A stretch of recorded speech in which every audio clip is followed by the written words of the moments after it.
అనుభవం ఉన్నవారు పనిచేసే విధానానికి అనుభవం లేనివారు పనిచేసే విధానానికి చాలా తేడా ఉంటుంది. స్వామి వివేకానంద లాంటి గొప్పవారే అనుభవమే గురువు, అనుభవాల సారమే జీవితం అని అన్నారు. అందుకు ఉదాహరణ ఇప్పుడు చెప్పబోయే ఘటన. 80 ఏళ్ల వృద్ధురాలు సులభంగా ప్రమాదకరంగా ప్రవహిస్తున్న వాగు దాటుకొని క్షేమంగా ఒడ్డుకు చేరింది. అదే సమయంలో ఆమె వెనుక నడిచిన యువకుడు మాత్రం ఎలా నడవాలో తెలియక వాగులో కొట్టుకుపోయాడు. యాదాద్రి జిల్లాలో జరిగిన ఈ ఘటన అందరినీ షాక్కు గురిచేస్తోంది.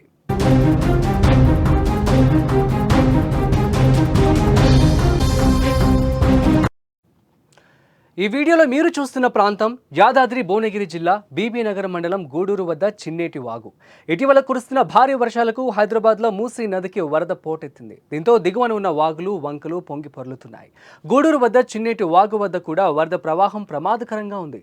రోడ్డుపై రాకపోకలకు అవకాశం లేకుండా పోయింది. అయితే రోడ్డు దాటేందుకు ఓ అవ్వ సాహసమే చేసింది.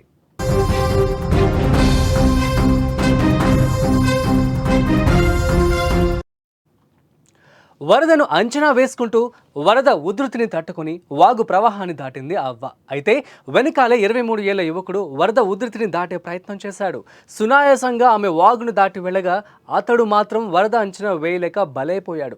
వరద ఉధృతికి కొట్టుకుపోయాడు. ఇదంతా అక్కడ అందరూ చూస్తుండగానే జరిగిపోయింది. కానీ అక్కడున్నవారు కూడా అతడిని కాపాడేందుకు అవకాశం లేకుండా పోయింది. బాధితుడు హైదరాబాద్లోని నాచారంకు చెందిన గుండె నరేష్గా గుర్తించారు. గల్లంతైన నరేష్ కోసం అధికారులు గాలింపు చర్యలు చేపట్టారు.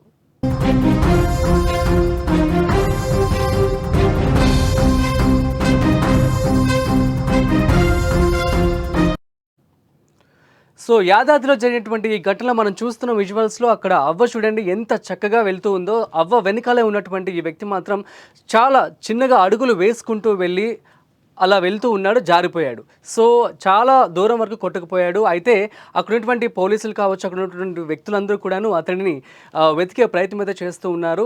సో జేసీబీలతో అదేవిధంగా అక్కడ ఉన్నటువంటి గజ ఈతగాళ్లతో పోలీసులందరూ కూడా కలిసి తనని వెతికే ప్రయత్నం అయితే చేస్తూ ఉన్నారు.